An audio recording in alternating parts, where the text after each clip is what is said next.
There's just something about horses, isn't there? That power, the grace, the look in their eye. Humans have been, well, obsessed for centuries. Absolutely.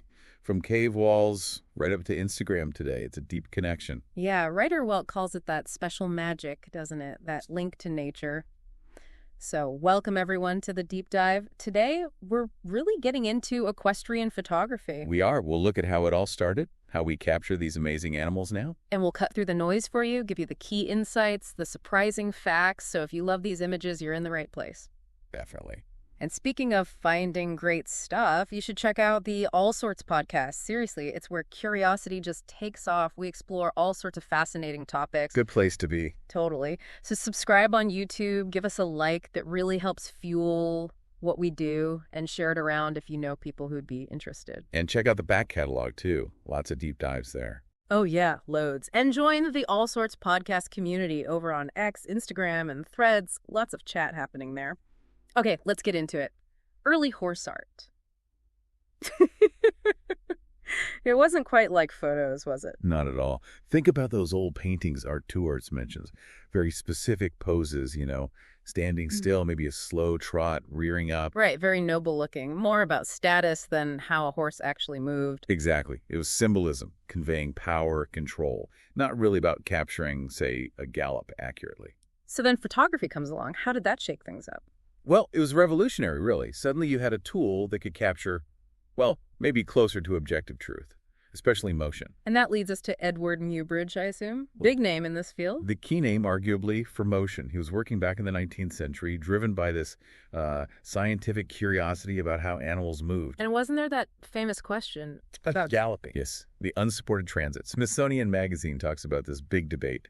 Did all four hooves leave the ground at the same time when a horse galloped? Seems obvious now, maybe, but back then, a real head-scratcher. A huge debate. And Leland Stanford, Stanford University founder, he was a big racehorse owner. Oh, okay. And he was convinced his horses did go fully airborne. So, according to Smithsonian and Stanford Magazine, he hired Muybridge to prove it. I've heard there was a massive bet involved. Is that true? Well, that's the popular story, the $25,000 wager. Whether it's entirely accurate, maybe less important than Stanford's genuine interest. Yeah. He wanted to understand horse mechanics, maybe improve racing. Makes sense. So Muybridge takes on the challenge. He does.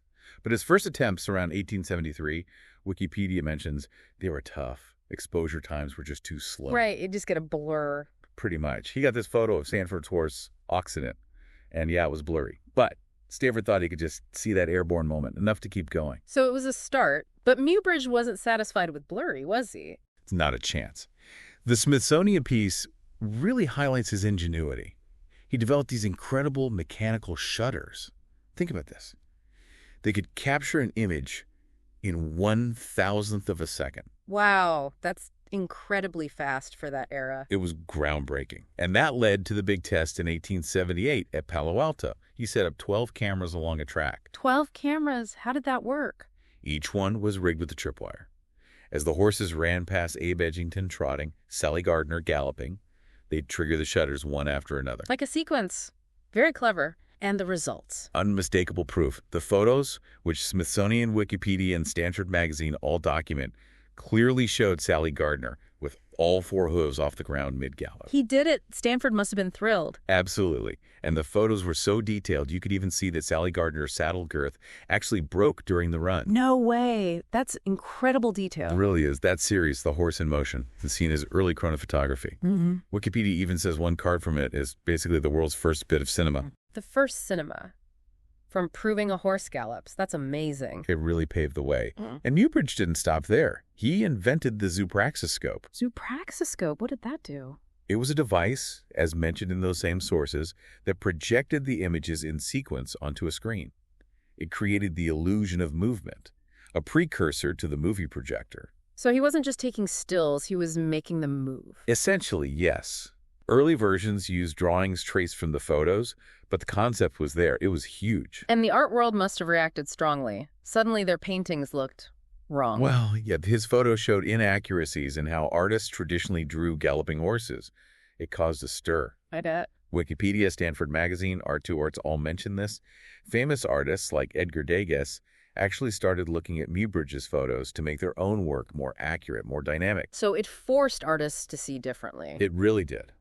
There was skepticism at first, naturally, but eventually his work was acclaimed for its impact on both science and art. It's amazing, isn't it? Just from asking, how does a horse gallop? Truly remarkable. Okay, let's jump forward. Modern equestrian photography. Technology must have changed everything again. Oh, completely. Redderwell talks about this. We've got incredible gear now. Super high-speed digital cameras, freezing moments Muybridge couldn't have dreamed of. And drones, too, right? Getting those aerial shots. Exactly. Drones, specialized lenses. The technical possibilities are vast. Different perspectives, amazing detail. But just having the fancy kit doesn't guarantee a great horse photo, does it? Not even close. That's a great point Redderwell makes. It's about understanding the horse, its personality, building that trust. The connection again. A nervous horse won't look natural. Precisely. You need patience, empathy. It goes way beyond just pointing and shooting. What about the artistic side? Light background. Crucial. Natural light is still king, especially as Redderwell describes that golden hour light. Just after sunrise, before sunset. Yeah, that warm, soft light. It sculpts the horse, shows the muscles, creates mood. It's just beautiful. And the background sets the scene, tells a story. Definitely. A misty field gives a totally different feeling than, say, the energy of a racetrack. Context matters. So it's this blend of tech skill, horse sense, and artistry. And I guess capturing action versus stillness is totally different. Absolutely. Redderwell touches on this. Getting that explosive power of a gallop. That takes timing, anticipation, different settings. Compared to like a quiet portrait. Right. Capturing the calm grace of a resting horse needs a different approach. Focusing on maybe the eyes, the gentle posture. Both are valid, both tell a story. And then there's editing afterwards, right? Post-processing. Yes, enhancing the raw image. Things like adjusting colors, cropping for impact, framing. It's about bringing out the best in the photo without making it look fake. It really is an art form. Any modern photographers we should know about? Oh, many talented ones. Arne Bronkhorst is the big name, mentioned by Horse Times and Euro Dressage. Really artistic work. Okay. And then there's Trevor Jones. Pollock Report talks about his amazing 40-year career.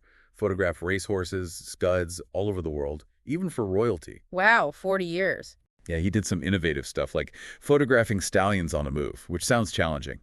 He retired in 2015, but his archives at racingphotos.com. Huge resource. Photographing stallions on the move? Yeah. Yeah, that takes guts and skill. Definitely.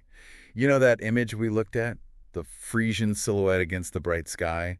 That's a great example of modern artistic potential. Beautiful shot. Now, social media, it's changed everything, hasn't it? Yeah. How's it impacted horse photography? Massively. Horse and Style magazine and Euro Dressage both discuss this. On one hand, it's amazing. So many people sharing their photos, their love for horses, lots of amateur talent emerging. That's the upside. What's the downside? Well, for professionals, it's tough.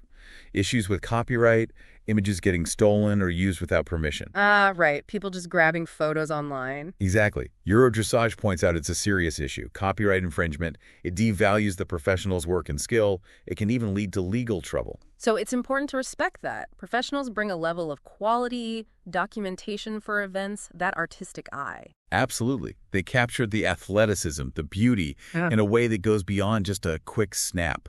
It's a craft. It really comes back to what Redderwell said, doesn't it? It's more than just pictures. It's capturing the horse's soul. It truly is, that human-horse bond.